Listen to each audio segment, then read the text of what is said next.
Crash by Jerry Spinelli, chapters 27 and 28, read for you by Mrs. Shoemaker. Chapter 27.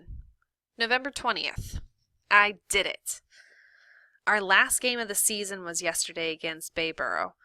I needed one touchdown to break the record for TDs in one season. I got 3. Scooter caught them all with our camcorder. I taught him how to use it before the game. Hog-face Forbes wasn't there. She hasn't been to any games since she got kicked off cheerleading. She's probably afraid if she came, she'd have to admit how good I am. But the late baby was there, in the stands with his ancient parents, yelling away like he was still a cheerleader. One thing I didn't like too much, they were sitting right next to Scooter. In fact, it looked like they were talking back and forth. Afterwards, Scooter said, "Those Webbs seem like nice people." "They're fish cakes," I told him, and that was that. Today, I was the big headline on the sports page. Coogan smashes school TD mark. The story started out, "Crash Coogan has been living up to his nickname all season long.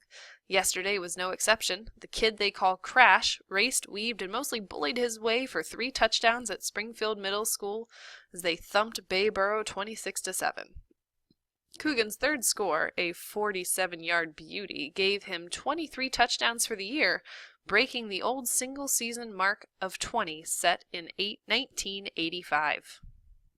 The article ended, "Perhaps the most incredible aspect of Coogan's season-long performance is that he's only a 7th grader. That means he returns next year. Springfield fans can hardly wait." Mike called and asked if I'd seen the story. I said no, so I could hear him read it to me over the phone. Chapter 28. November 28th. Scooter cooked Thanksgiving dinner. Scooter always cooks Thanksgiving dinner. One year he came all the way from San Francisco to do it. Of course, the best part is that now, instead of going back to San Francisco or Cape May or wherever afterwards, all he has to do is go upstairs to his room. I remember when my sister and I were little, he would tell us that the store ran out of turkeys, so what we were having that year was Thanksgiving buzzard. Abby believed him, and she would bawl and bawl until he told her the truth. This year he told her it was a fake turkey made out of soybeans. She didn't believe him, and she didn't eat it.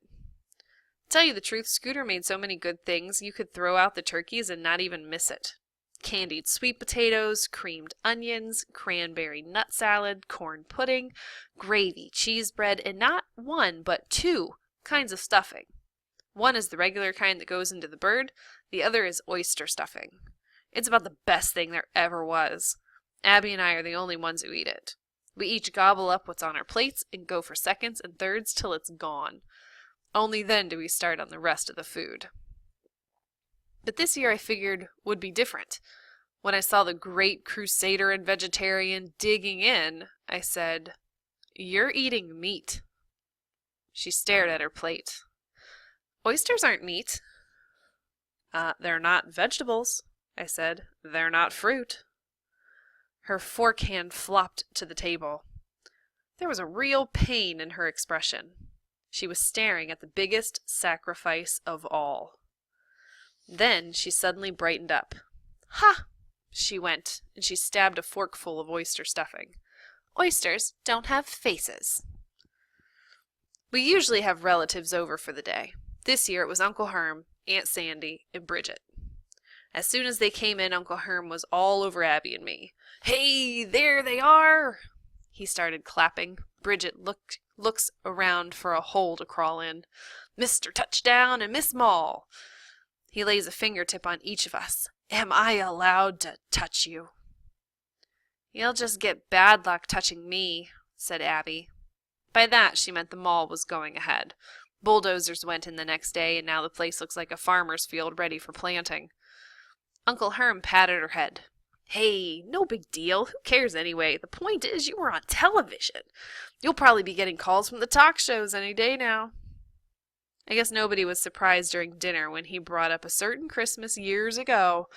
He wagged a drumstick. "I'll tell you, I knew that boy was going to be a fullback someday, the way he charged into Bridget. Bridget groaned. Dad. Bridget is in 7th grade now, like me. He pointed the drumstick at me. Just to remind you, I'm the one who gave you, or that named you Crash. You remember that when they interview you on Monday Night Football. Right, Uncle Herm, I said. I look across the table at Bridget. She was just another 7th grade girl. I couldn't remember or even picture slamming into her with my new football helmet. She looked back at me. She didn't start bawling. She didn't flinch. All she did was stick a fork full of white meat in her mouth and chew. What I'm saying is, except for Uncle Herm always telling the story of how I got my name, it's like it never happened. But it did.